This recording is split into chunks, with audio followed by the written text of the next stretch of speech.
warahmatullahi wabarakatuh. Kami dari kelompok 10 akan mempresentasikan tentang materi kami yang berjudul hipotesis. Saya Elza Merinduliza sebagai pemateri pertama dan selaku moderator. Pemateri kedua ada Ainun Octaviana dan pemateri ketiga ada Nurul Atika. Langsung aja, yang pertama saya akan membahas tentang pengertian hipotesis dan hipotesis penelitian. Hipotesis berasal dari dua kata, yaitu hypo dan tesa.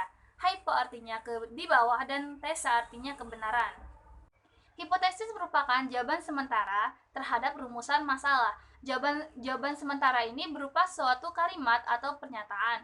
Dikatakan sementara karena jawaban yang ada di dalamnya masih berupa fakta-fakta atau teori-teori yang relevan, bukan berdasarkan dari fakta-fakta yang ada pada saat pengumpulan data.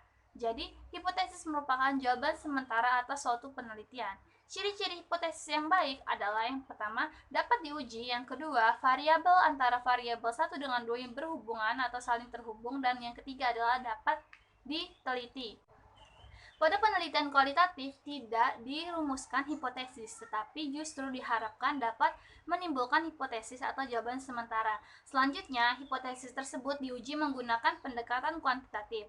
Dalam penelitian terdiri atau dibagi menjadi dua, yaitu hipotesis kerja dan hipotesis nol, di mana hipotesis kerja ini dinyatakan dalam kalimat yang positif, sedangkan hipotesis nol dinyatakan dalam kalimat yang negatif. Sedangkan dalam hipotesis statistik, ada dua juga, yaitu yang pertama ada hipotesis kerja dan yang kedua ada hipotesis alternatif.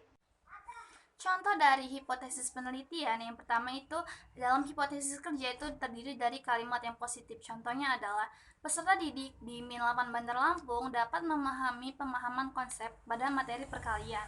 Sedangkan contoh kalimat atau hipotesis nol yang dinyatakan dalam kalimat negatif itu contohnya seperti peserta didik di Min 8 Bandar Lampung tidak dapat memahami konsep materi perkalian yang guru berikan.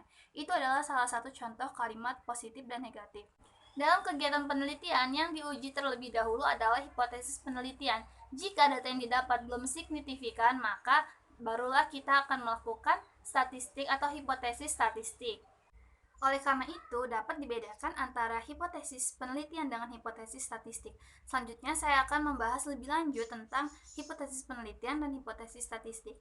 Hipotesis penelitian merupakan langkah ketiga yang dilakukan oleh peneliti. Peneliti merumuskan hipotesa dengan tujuan sebagai acuan untuk melakukan penelitian atau membuat kesimpulan-kesimpulan tentang suatu hal yang telah diteliti olehnya atau oleh peneliti.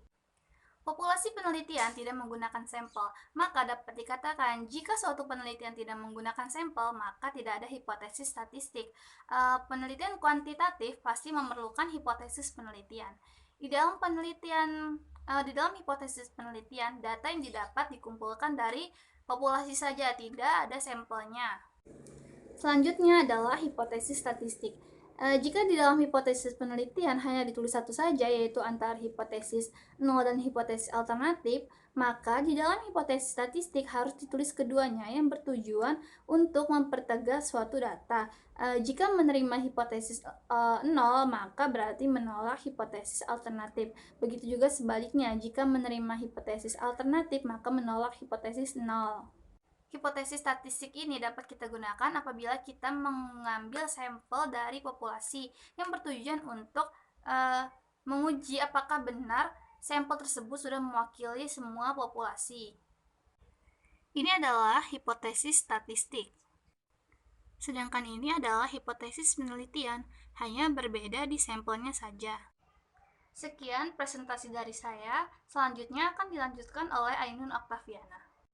Assalamualaikum warahmatullahi wabarakatuh. Saya Ainun Octaviana. Saya akan melanjutkan presentasi dari teman saya dan menjelaskan tentang cara membuat kalimat hipotesis. Sebelum itu saya akan menjelaskan jenis-jenis hipotesis. Nah, bahwasanya yang kita sudah ketahui dari teman saya bahwa hipotesis itu adalah jawaban sementara terhadap rumusan masalah penelitian, di mana rumusan masalah penelitian telah dinyatakan dalam bentuk pertanyaan. Ada dua jenis hipotesis yang digunakan dalam penelitian. Yang pertama adalah hipotesis alternatif yang disingkat dengan HA. HA. Hipotesis ini biasanya menyatakan adanya hubungan antara variabel X dan variabel Y atau adanya perbedaan antara dua kelompok. Nah, rumusan hipotesis HA ini biasanya didahului dengan kata jika atau ada perbedaan, ada pengaruh. Nah, sedangkan hipotesis yang kedua adalah hipotesis nol yang disingkat dengan HO. Hipotesis ini menyatakan tidak ada perbedaan antara dua variabel atau tidak adanya pengaruh variabel X dan pengaruh terhadap variabel X dan variabel Y. Hipotesis nol ini sering juga disebut dengan hipotesis statistik karena biasanya dipakai dalam penelitian yang bersifat statistik, yaitu diuji dengan penelitian statistik. Nah, rumusan hipotesis nol ini biasanya didahului dengan kata tidak ada perbedaan atau dengan tidak adanya pengaruh. Berikut ini adalah contoh jenis penulisan HA dan HO. Rumusan masalahnya, misalnya saya membuat hubungan antara motivasi kerja dengan kepuasan kerja karyawan pada karyawan PT ABCD. HO-nya itu adalah tidak ada hubungan antara motivasi kerja dengan kepuasan kerja karyawan pada karyawan PT ABCD. Karena bahwasanya tadi sudah saya jelaskan bahwa hipotesis nol ini menyatakan tidak ada perbedaan antara dua variabel atau tidak adanya pengaruh variabel X terhadap variabel Y. Dan hipotesis nol ini sering juga didahului dengan kata tidak nih. Selanjutnya adalah cara penulisan hipotesis HA-nya. Hipotesis HA-nya adalah adanya hubungan antara motivasi kerja siswa dengan kepuasan kerja karyawan PT ABCD. Yang tadi kita sudah mengetahui bahwa hipotesis HA ini adalah biasanya menyatakan adanya hubungan antara variabel X dan Y. Nah, contohnya misalnya hubungan antara motivasi kerja siswa dengan kepuasan kerja karyawan PT ABCD. Misalnya, kerja siswa ini adalah variabel X-nya. Terus kepuasan kerja karyawan ini adalah variabel Y-nya. Jadi AH itu adalah menyatakan adanya hubungan antara variabel X dan Y. Tadi kan kita sudah belajar mengenai jenis-jenis hipotesis, yaitu ada hipotesis HA dan HO dan bagaimana cara penulisannya juga. Nah, selanjutnya itu adalah macam-macam hipotesis dalam penelitian. Nah, macam-macam hipotesis dalam penelitian ini terdapat 3 macam hipotesis. Yang pertama adalah hipotesis deskriptif, yang kedua adalah hipotesis komparatif, yang ketiga adalah hipotesis asosiatif. Nah, masing-masing dari hipotesis ini dapat digunakan sesuai dengan bentuk variabel penelitian yang digunakan. Nah, baiklah, saya akan menjelaskan tentang yang pertama adalah hipotesis deskriptif. Hipotesis deskriptif ini adalah dapat didefinisikan sebagai dugaan atau jawaban sementara terhadap masalah deskriptif yang berhubungan dengan variabel tunggal atau mandiri. Nah, contohnya berikut ini. Karena ini merupakan hipotesis nol karena daya tahan lampu yang ada pada sampel diharapkan tidak berbeda secara signifikan dengan daya tahan lampu yang ada pada populasi. HA-nya adalah daya tahan lampu pijar merek X tidak sama dengan 600 jam. Tidak sama dengan ini merupakan ini berarti lebih besar atau lebih kecil dari 600 jam. Berarti penulisan hipotesis statistiknya adalah HO-nya. Lambang ini adalah nilai rata-rata populasi yang dihipotesiskan atau ditaksirkan melalui sampel. Nah, HO-nya ini sama dengan 600 jam. HA-nya HO-nya ini adalah tidak sama dengan. Nah, jika rumusan HA berbunyi kalimat tidak sama dengan, maka sebaliknya HO berbunyi kalimat sama dengan. Selanjutnya adalah hipotesis komparatif. Apa sih hipotesis komparatif? Hipotesis komparatif adalah merupakan jawaban sementara terhadap rumusan masalah kooperatif. Pada rumusan ini variabelnya sama tetapi populasi atau sampelnya yang berbeda atau keadaan itu terjadi pada waktu yang berbeda. Nah, contohnya berikut ini. Berikut ini adalah contoh rumusan masalah komparatif. Nah, rumusan masalahnya adalah bagaimana prestasi belajar mahasiswa perguruan tinggi X bila dibandingkan dengan perguruan tinggi Y. Hipotesis nolnya ini, HO-nya, 3 kemungkinan yang dapat dibuat hipotesis nol. Yang pertama adalah tidak terdapat perbedaan prestasi belajar mahasiswa perguruan tinggi X dengan perguruan Y, atau terdapat persamaan prestasi belajar antara mahasiswa perguruan tinggi X dan perguruan tinggi Y. Yang kedua adalah prestasi belajar mahasiswa perguruan tinggi X lebih besar atau sama dengan perguruan tinggi Y. Yang ketiga adalah hipotesis nolnya adalah prestasi belajar mahasiswa perguruan tinggi X lebih kecil atau sama dengan perguruan tinggi Y. Berarti hipotesis alternatif HA-nya yang pertama adalah prestasi belajar mahasiswa perguruan tinggi X tidak sama dengan prestasi belajar mahasiswa perguruan tinggi Y. Jadi jika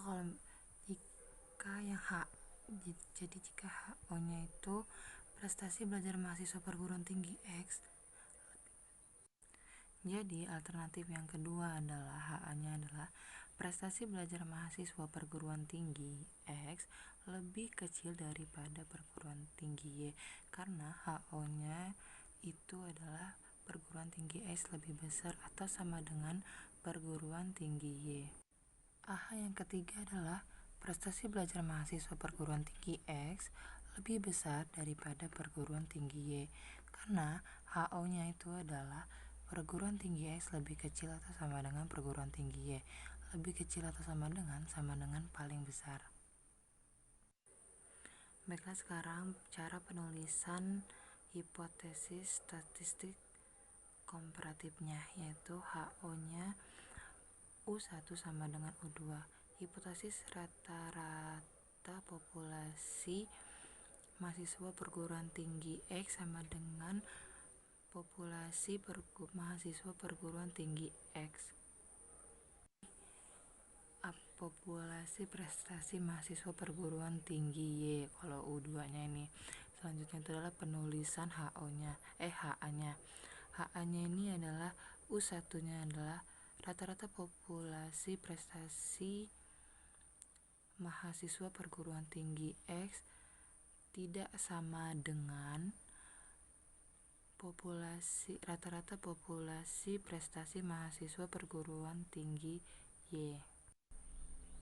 Jadi rumusan hipotesis statistik yang komparatif adalah HO-nya itu adalah U1 itu adalah rata-rata populasi prestasi mahasiswa perguruan tinggi X lebih besar atau sama dengan rata-rata populasi prestasi mahasiswa perguruan tinggi Y. Jika HO-nya lebih besar atau sama dengan, maka hipotesis alternatif HA-nya berbunyi lebih kecil nih.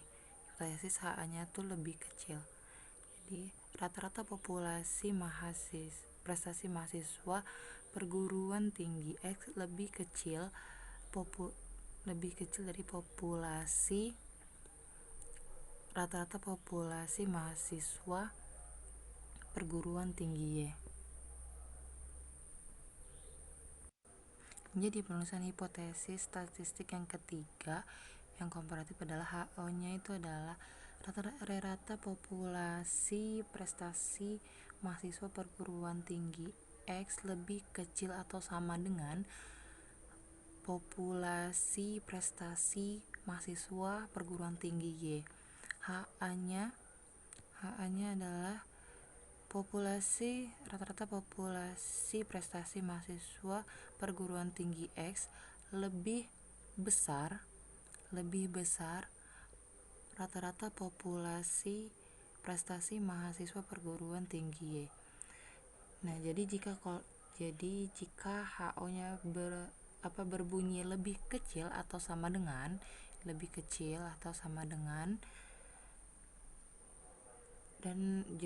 dan berbanding balik, jadi hipotesis alternatif HA-nya itu berbunyi lebih besar. Hipotesis HA-nya itu lebih besar. Tadi kan ada hipotesis deskriptif, hipotesis komparatif. Nah, yang ketiga adalah hipotesis asosiatif. Hipotesis asosiatif ini didefinisikan sebagai dugaan atau jawaban sementara terhadap rumusan yang mempertanyakan hubungan antara dua variabel penelitian. Nah, contohnya hipotesis asosiatif ini sebagai berikut ini. Berikut ini adalah contoh hipotesis penelitian. Ini yang asosiatif. Nah, rumusan masalahnya, adakah hubungan yang positif dan signifikan antara kepemimpinan kepala sekolah dengan iklim kerja sekolah? Nah, hipotesis penelitiannya adalah terdapat hubungan yang positif dan signifikan antara kepemimpinan kepala sekolah dengan iklim kerja sekolah. Nah, cara penulisan rumus hipotesis statistik yang asosiatif itu adalah HO, P nilai kolerasi dalam frekuensi yang dihipotesiskan yang ini nih. Terus sama dengan kosong berarti tidak ada hubungan. Berarti HA-nya itu tidak sama dengan berarti ada hubungan. Berarti contohnya misalnya HO-nya ini tidak terdapat hubungan yang positif dan signifikan antara kepemimpinan kepala sekolah dengan iklim kerja sekolah. Nah, HA-nya ini berarti terdapat hubungan yang positif yang signifikan antara kepemimpinan kepala sekolah dengan iklim kerja sekolah. Tadi kan kita sudah mengetahui apa saja jenis-jenis hipotesis, yaitu ada hipotesis alternatif yang disingkat dengan HA, hipotesis nol yang disingkat dengan HO, dan kita juga sudah belajar mengenai cara penulisan macam-macam hipotesis, yaitu ada hipotesis deskriptif, terus hipotesis komparatif, dan hipotesis asosiatif, dan contohnya juga. Nah, selanjutnya presentasi akan dijelaskan oleh teman saya, yaitu cara menghitung hipotesis. Oke, selanjutnya adalah cara menghitung hipotesis. Uji hipotesis ini digunakan untuk menguji suatu pernyataan secara statistik dan menarik kesimpulan apakah menerima atau menolak pernyataan tersebut. Contoh yang pertama yaitu menguji hipotesis dengan satu populasi. Di sini ada contoh soal, yaitu suatu sampel acak 100 catatan kematian di US selama beberapa tahun yang lalu menunjukkan umur rata-rata 71,8 tahun dengan simpangan baku 8,9 tahun dengan taraf signifikasi 0,05. Ujilah hipotesis bahwa rata-rata umur sekarang ini lebih dari 70 tahun. Karena uji hipotesisnya adalah satu arah dan taraf signifikasinya 0,05, maka daerah kritik dari permasalahan ini adalah Z kurang dari 1,64. Nah, di sini sudah kita ketahui bahwa jumlah sampelnya sama dengan 100. Simpang bakunya sama dengan 8,9. Dan rata-rata populasinya 71,8 tahun. 1,8 tahun. Di sini kita memakai rumus hitung Z.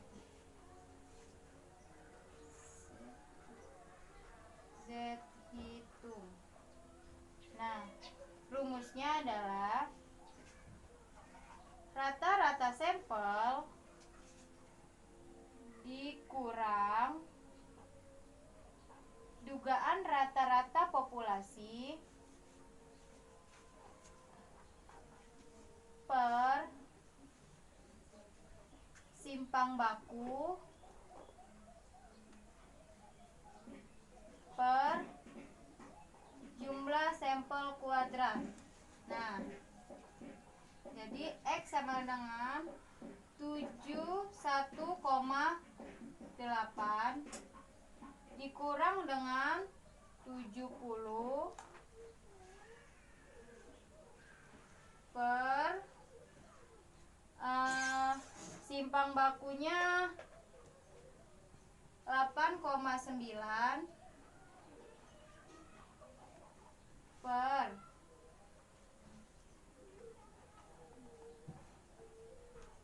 jumlah sampelnya 100.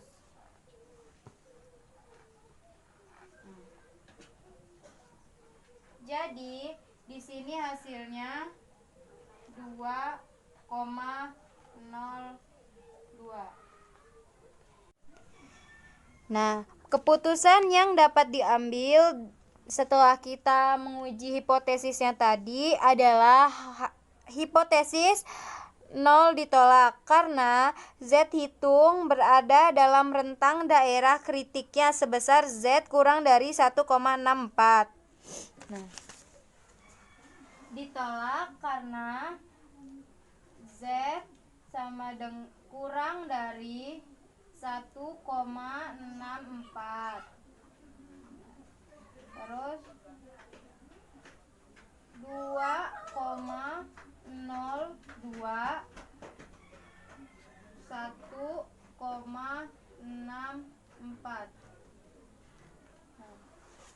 Sehingga kesimpulan yang dapat diambil adalah rata-rata populasi umur sekarang ini lebih dari 70 tahun.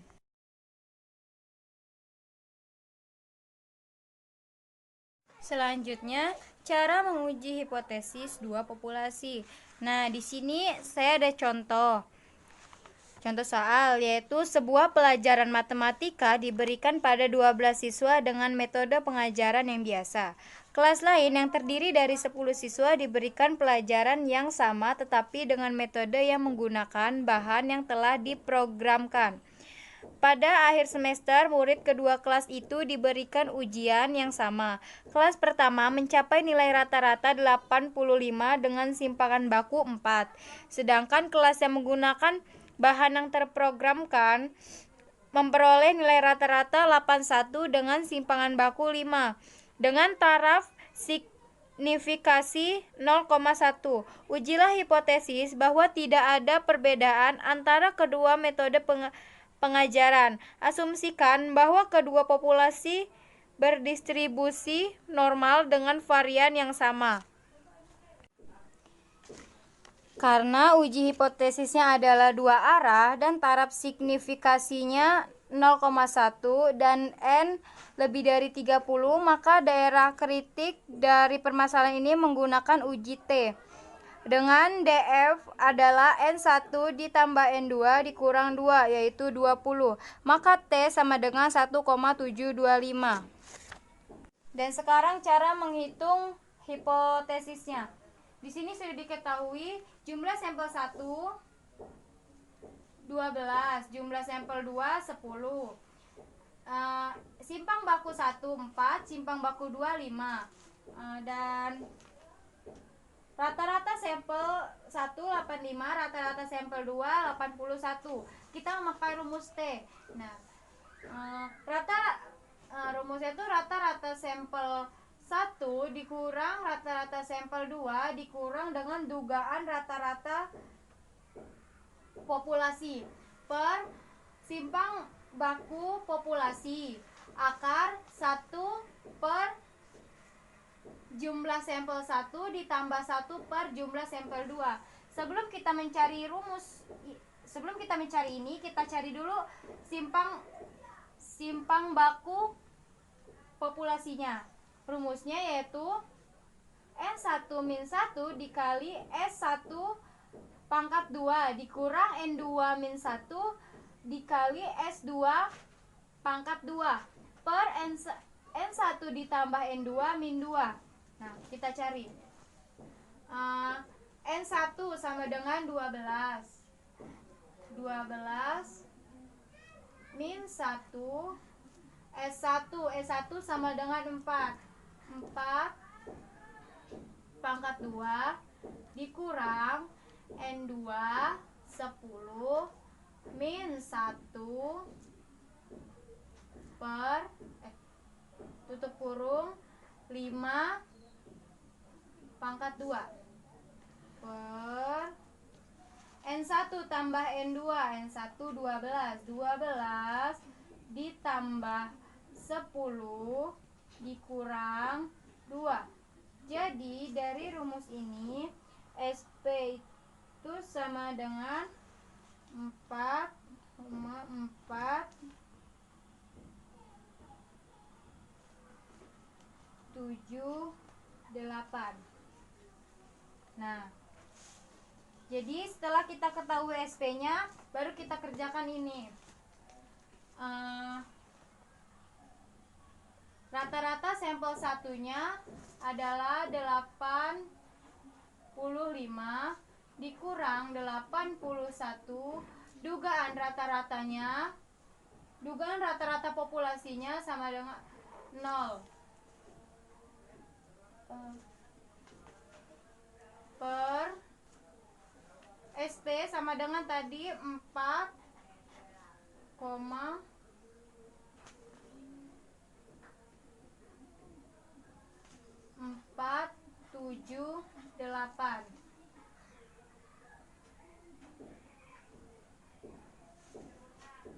Akar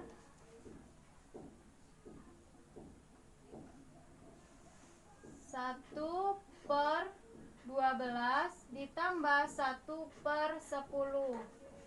Jadi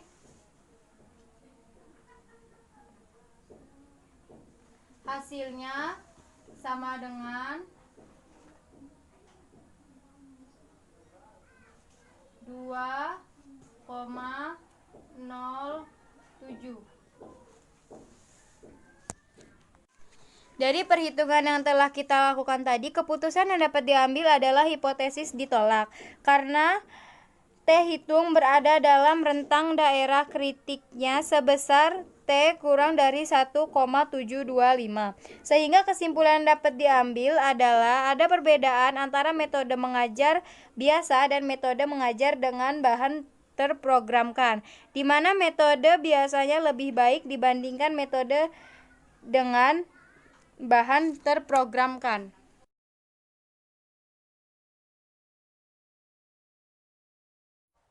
Sekian presentasi dari kami kelompok 10 tentang hipotesis. Mohon maaf apabila ada kesalahan dalam kata maupun dalam penghitungan. Terima kasih. Wassalamualaikum warahmatullahi wabarakatuh.